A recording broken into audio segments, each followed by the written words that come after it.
یہاں بڑے گھروں کے اسپوکس پرسن ہیں اور ان کے ذریعے سے حلیمہ خان صاحبہ نے بھی آج بیان دیا کہ جو عدالتی فیصلے ہیں وہ بھی حسن ایوب صاحب کے بیانات کے مطابق دیے جاتے ہیں، کیونکہ حسن ایوب صاحب بھی تھے جو بار بار ایمان مزاری اور ہادی علی چٹھا کے حوالے سے بھی یہ بات کرتے تھے کہ ان کو 10 سال سزا ہوگی، اور دیکھیے کہ 10 سال ہی سزا ہوئی ہے۔ تو اب حسن ایوب نے ایک اور جو ہے وہ بات کہی ہے اپنے جو ولاگ میں، اور ان کا کہنا یہ ہے کہ علیمہ خان صاحبہ جو ہیں 8 فروری سے پہلے جیل میں اڈیالہ میں ہوں گی، اور یہ ایک بڑا انفارچونیٹ بات ہے کہ عدالتوں کو یا جو فیصلوں کو پہلے ہی پبلک کیا جاتا ہے اپنے اسپوکس پرسن کے ذریعے سے، اور علیمہ خان صاحبہ نے اس حوالے سے پہلے ہی بیان دے دیا ہے کہ یہ شاید ان کے اسپوکس پرسن ہیں، اور سزاؤں کا تعین شاید انہی کی ولاگس کے مطابق کیا جاتا ہے اور اس طرح سے ہوتا ہے۔ یہ خیر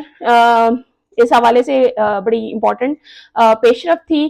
آج پھر ملاقات نہیں ہونے دی گئی ہے خان صاحب کی آنکھ کے حوالے سے، جتنی بھی چیزیں اس وقت چل رہی ہیں، کیونکہ اب تو ان کی بہن نے بھی اس کو انڈورس کیا ہے۔ اسد اللہ صاحب نے ویسے بھی یہ کہا تھا کہ مجھے اس کو جو ہے وہ مزید ایک اور سورس سے ری چیک بھی کرنا ہے، لیکن ظاہر ہے وہ چیزیں اب پبلکلی تھوڑی زیادہ ہائپ جنریٹ کر رہی ہیں۔ تو خان صاحب کی فیملی کا بھی یہ کہنا یہ ہے کہ اگر سچویشن یا ہیلتھ کہیں نہ کہیں خراب ہے تو ایٹ لیسٹ فیملی ممبرس کو اور ان کے جو ذاتی معالج ہیں ان کا بیسک رائٹ ہے کہ ان کو ان سے ملاقات کا حق دیا جائے۔ لیکن اس وقت جو ہے اتنا سارا کنٹرول کے باوجود، اتنی ساری سزاؤں کے باوجود، کریک ڈاؤنز کے باوجود، ایک جو خوف ہے پی ٹی آئی کا وہ شاید آج بھی کلیئرلی نظر آ رہا ہے۔ آج بلکہ حامد میر صاحب نے ایک بیان دیا تھا اور ان کا کہنا یہ تھا کہ عمران خان جب چاہیں وہ باہر واپس آ سکتے ہیں، باہر نکل سکتے ہیں، لیکن وہ جو ہے نواز شریف نہیں بننا چاہتے، اور کیونکہ ظاہر ہے کمپرومائز کر کے وہ باہر نہیں آنا چاہتے ہیں۔ تو اس بیان پر بھی جو ہے حامد میر صاحب کو کافی کرٹیک فیس کرنی پڑی ہے۔ لیکن مین لاہور میں بسنت کا میلہ جاری ہے، اور بسنت کے میلے میں کل جب 132 گانوں کو جو ہے وہ بلاک کیا گیا تو sports person like information department کی طرف سے ازما بخاری صاحبہ نے ٹویٹ کیا تھا کہ یہ گانے جو ہیں بسنت کی وجہ سے بلاک نہیں کیے گئے۔ تو کل گشکوری صاحب نے ایک ویڈیو پوسٹ کی، اس میں پتنگیں انہوں نے دکھائی، پتنگوں کے اوپر خان صاحب کی تصویر تھی، اور اندازہ لگائیے کہ آج صبح پنجاب حکومت کی طرف سے ایک اور یہ بیان آ گیا کہ کسی بھی جو پرسنالٹی ہے اس کی تصاویر والی جو پتنگیں ہیں وہ بھی نہیں اڑائی جائیں گی۔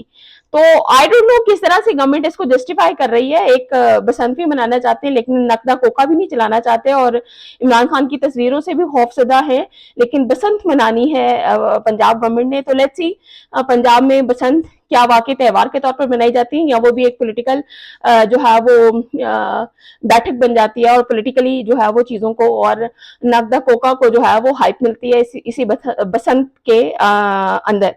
تو یہ تھی آج کی سب سے امپورٹنٹ جو اب تک کی پیش رفت ہے وہ۔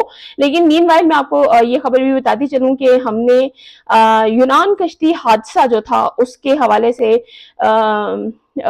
ایک بڑا انفارچونیٹ حادثہ تھا، اور ہمارے بڑے ینگ بلڈ تھا پنجاب کا خاص طور پر جو اس حادثے کا شکار ہوا تھا۔ ظاہر ہیومن سمگلنگ جو ہے انفارچونیٹلی سوشل میڈیا کے ذریعے سے بھی اور ویسے بھی بہت برے طریقے سے، کیونکہ پاکستان میں شاید حالات اس طرح سے ہو گئے ہیں۔ دوسرا، جو لوگ ملک سے باہر جاتے ہیں وہ چیزوں کو فینٹیسائز اتنا کرتے ہیں کہ ایک عام آدمی بائی ہک اور بائی کروک ملک سے باہر جانا چاہتا ہے۔ تو یونان جو کشتی حادثہ تھا اس کے مرکزی ملزم ثاقب ججا کی عبوری ضمانت پر سماعت کے دوران مقدمے کے مدعی نے یونان کشتی حادثہ کے مرکزی ملزم کو پہچاننے سے ہی انکار کر دیا۔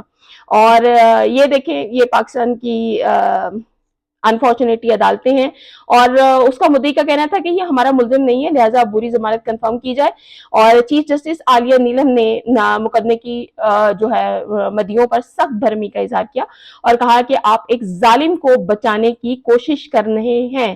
اب یہ یہاں ہماری اپنا جو جوڈیشل سسٹم ہے وہ کتنا انفارچونیٹلی ہینڈی کیپ ہو جاتا ہے کہ ایک اتنا بڑا ملزم اور اتنا بڑا حادثہ، اور اس وقت جو مدعی ہے وہ صرف اس کو بچانے کے لیے جو ہے اس کو باقاعدہ کورٹ کے اندر ماننے سے انکار کر رہا ہے. اور عالیہ صاحبہ جو ہے وہ باقاعدہ اس بات پر برہم ہے. ان کا کہنا یہ ہے کہ آپ ایک اتنے بڑے ظالم کو بچانے کی کوشش کر رہے ہیں. اور چیف جسٹس عالیہ نیلم نے کہا کہ انسانی زندگی کی کوئی قیمت ہے اور یا نہیں. میڈیا شور مچاتا ہے کہ ادارے کام نہیں کرتے. آپ نے خود درخواست دی, اب کہہ رہے ہیں کہ ہمارا ملزم نہیں ہے. مقدمے کے مدعی جمیل نے کہا کہ میں قرآن پر حلف دیتا ہوں. چیف جسٹس عالیہ نیلم نے کہا کہ قرآن بہت بڑا ہے, ہم اس کا بوجھ نہیں اٹھا سکتے. ظالم کو بچانے کی کوشش مت کریں. جو کہتے ہیں یہ سادہ لوگ ہیں, یہ سادہ لوگ نہیں ہیں. آپ لوگ عدالت میں سچ نہیں بول رہے. چیف جسٹس عالیہ نیلم نے کہا کہ یہ ملک ایسے ٹھیک نہیں ہوگا, سب کو آگے آنا پڑے گا.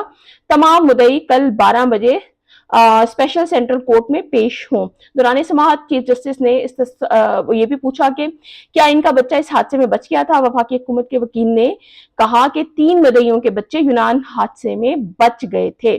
چیف جسٹس نے کہا کہ آپ خوش قسمت ہیں کہ آپ کے بچے بچ گئے ہیں. چیف جسٹس نے حکم دیا کہ ان سب مدعیوں کے بیانات کی تصدیق کریں, انگوٹھوں کے نشانات کا فرانزک کروائیں. اگر ثابت ہو گیا کہ مدعیوں نے درخواست دی تھی تو پھر جھوٹا بیان دینے پر ان کے خلاف کارروائی کریں گے. اور 12 فروری تک یہ سماعت ملتوی ہوگی. بہت امپورٹنٹ پیش رفت ہے. دیکھیں انفارچونیٹلی ظاہر پریشر ہوتا ہے, شاید ان کے اوپر بھی پریشر ہو یا کس قسم کا پریشر ہے, لیکن چیف جسٹس جو عالیہ صاحبہ ہیں انہوں نے جتنا ایک بولڈ سٹیپ یہاں پر لے لیا ہے, میرے خیال میں جب سسٹم کے اگینسٹ ہم جا رہے ہوتے ہیں اور اتنے بڑے حادثے کے بعد بھی اگر چیزوں کو ہم بہتر نہیں کر سکے تو ظاہر ایک جو ٹرسٹ بلڈ نہیں ہو پاتا وہ اداروں کے اوپر نہیں ہو پاتا. لیکن یہاں ہمیں یہ بھی نظر آ رہا ہے کہ سسٹم کس طرح سے چیزوں کو مینیپولیٹ بھی کرتا ہے, اور کس طرح سے عدالت کے اندر وہ لوگ جن کے اوپر سب سے زیادہ ٹرسٹ کیا جا رہا ہوتا ہے اور جنہوں نے چیزوں کو اسٹیبلش کرنا ہوتا ہے وہ لوگ ہی مکر جاتے ہیں. تو یہ یونان کشتی حادثے کے حوالے سے ایک امپورٹنٹ خبر تھی. انشاءاللہ مزید اپڈیٹس کے ساتھ آپ کے ساتھ تعلق جڑا رہے گا. اپنا بہت خیال رکھیے گا. چینل کو سبسکرائب ضرور کر لیجیے گا. اللہ حافظ.